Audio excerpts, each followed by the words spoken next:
Now, bear in mind, a big part of this is that killing in and of itself, I had come to terms with.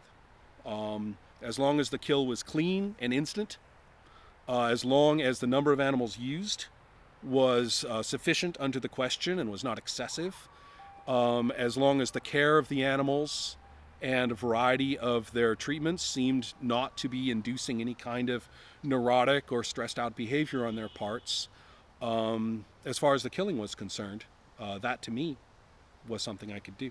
Now, what happened, first of all, was that I did mail off the rodents to the zoo, the research zoo, and they did, in fact, provide me with cases to do it in.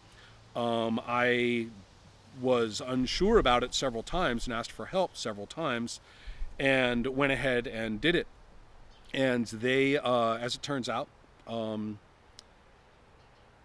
were delayed at the post office. And although some of the animals arrived alive, a number of them did not. I sent 56 animals, and I believe just under half arrived alive. Now, you see, this is a gross contravention of the Animal Welfare Act. The animals certainly did not die in any kind of quick way. They certainly had been subjected to neglect. And they were our responsibility. They were the responsibility of me as the technician, the responsibility of the zoo as an institution that had hired me.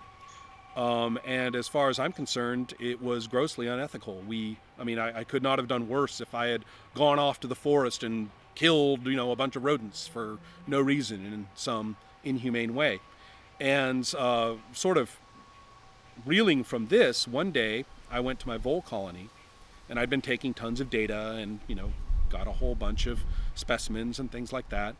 And I went to my vole colony, and I was doing the routine cull, which is what you do actually to maintain the size of a rodent colony. You have to kill a number of the newborns. Otherwise, the population just expands exponentially.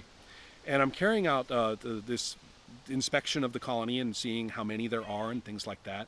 And something terrible had happened to one of the females in the cage.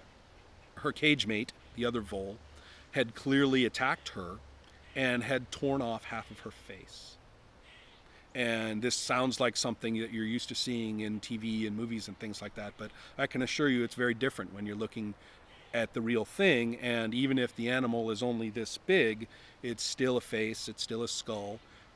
Seeing the exposed muscle of the face, seeing just like, as I say, but not just like in a horror movie, the fully exposed eye intact in its socket but completely stripped of skin.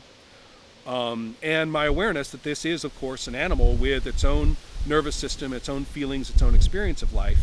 And I realized, as I included this animal in the cull of the animals that I was killing that week, that what I was doing clearly had an unacceptable level of collateral damage.